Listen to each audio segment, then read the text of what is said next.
University of Missouri Healthcare knows you've got better places to be than in a hospital. That's where our world-class technology and highly skilled medical team come in. We get you home sooner. That's important to you and those who wait for you. Rufus, guess who's home?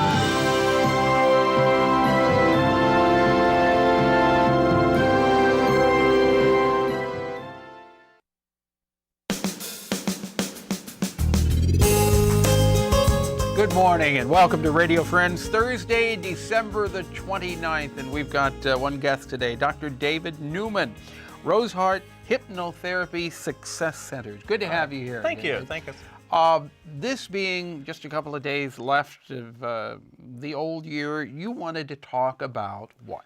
Winning and perceptions. Winning and perception. That's right. Now, what do you mean by that? I mean, people sit down there and we judge our lives, especially at this time of year. Okay, we kind of reflect back. Yeah. We have a tendency to focus on the more negative rather than the more positive, which is fine. We all do that. With me and my practice, we come from a little bit different point of view, and that is that we're all spiritual beings on earth to have a physical experience. So as such, this is a time of reflection of all the experiences and remove the positive and negative and just say, it just is. What did I learn from it? What did I really experience? Okay, repeat that again. You Okay. believe we're all Spiritual beings on earth to have a physical experience. And as such, there's nothing positive or negative. It is a perception. So for example, okay, if we take you into a place that is dire poverty everywhere, everyone is poorer than poor, how many people will you find that are very happy? The answer is quite a few. Most of them, actually. Why? Because they're happy with what they have, they make the best out of it, and they don't think about what I could have. Here in the United States, we're kind of a little bit more materialistic. We look at what everybody else has and goes, how come I don't have it? So this time of year, it's really important for us to sit down and look and say, let's look back at the year and just simply ask this question: what did I learn? What was important from the entire year? And you're going to come up with an answer. And the answer will probably vary with most people. When I talk about winning, the one thing that I know from my practice is 98% of the results come from here. Right. Nothing else. When he pointed to his head. I'm sorry. 98% of the results come from our mind. Come from our mind, okay? And, you know, depending on where you're at, some people say, well, you know, a person who's very negative, that's stinking thinking. Well, it is. But let me tell you what I did to prove the point. Now, you know, Jefferson City is somewhat conservative, to say the least.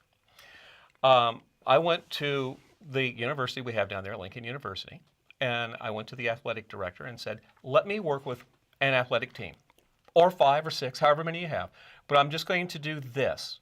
She bought into what I was trying to do, so I got to work with the ladies basketball team. Last season, 2 games is all they won, all last season. So what happened? This season, they've been winning almost every game. Now, how did that happen?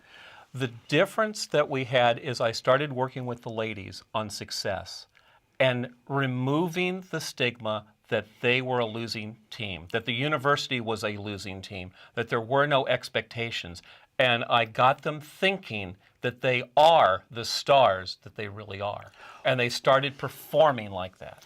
Are you saying then, if we believe in ourselves enough, strongly enough, we can make good things happen? Absolutely.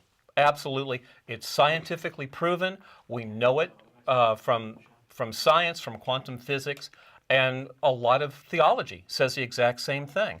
The problem that we have is at the same time with theologians, they come back from a little bit different standpoint and go, no, you're not a spiritual being having a physical experience. You're a physical being attempting to have a spiritual experience. And as such, you're always going to be just a little bit short of achieving that. That simple reversal makes all the difference in the world. Now, I know that we're talking about a little bit of theology here, and that's really not what we're designed to do because we're talking about winning. But the point is this is the winning mindset. When I worked with one of the gentlemen that is on the golf team, he consistently shoots 77. In practice, he'll shoot maybe in the low 70s, but consistently 77. And he couldn't do anything from what's called the mid-game, 170 yards in. He was not consistent. I worked with him. He came back and told me, goes, I played golf Thanksgiving. And he said, I don't understand it. My sister was with me. I said, okay. He said, you sat down there and told me that I would stand at the ball, address the ball, I would suddenly see a green arrow and a green arc. And all I had to do was put the ball on the arrow and the arc. I did. Within 5 inches of where I thought it was going to land, it landed. So how can we learn this technique to improve ourselves? It's really pretty easy. It's not difficult at all, but you do have to have somebody that'll actually teach it to you. And so one of the things that I would like to offer to all of your listeners, if you have a group, a church group, or anything else, and you'd like to know how to do it, call my office. We will come out and we'll do it at no charge. You'll just come out and talk to a church group? We will come out and we will teach right there the whole thing. This is fantastic, especially for preteens and teens, because self-esteem at that time is really forming, and there's so much pressure on that group. We'll teach adults, divorced, whatever, but we won't charge a thing. Okay, so if you're a group or organization, you'll come out, you'll speak to them. Now, how long does all of this take? Usually about an hour.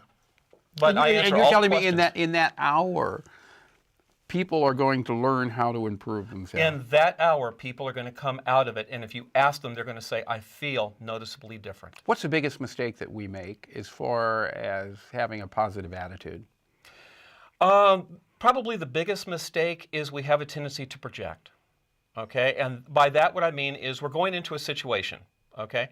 And we start now fast forwarding, if you would, what's going to happen in there. Okay. So, for example, if a salesman goes in and projects that, oh, I'm going to be bothering the owner of the store, they're not going to want to buy and stuff, they're not going to. Okay, so just imagine a positive outcome, project a positive outcome, and your chances of positive things happening are much better. Are phenomenally better. And, you know, that brings back in visualization and things like that, all the things that you practice all the time. Yeah. If people want to get in contact with you about coming to speak to their organization, free of charge. Absolutely. Yeah. What do they do? Just call the 800 number, 888-604-9997. And I'm extension 3, and just say, hey, this is what we want. If we can fit it in the schedule, you've got it. Okay. We're a couple of days away from the new year. In 20 seconds or less, one bit of really good advice.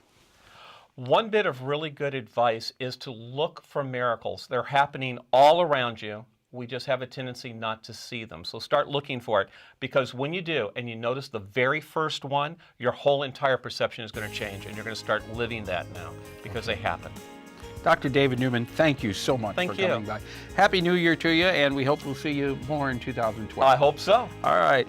Tomorrow, we're going to celebrate the New Year's one day early with the Beethoven family and Sutu Forte. Our show directed, and that's all part of First Night Columbia. Our show directed by Travis McMillan, Reynolds Journalism Institute, Audio's Pat Akers, KBIA.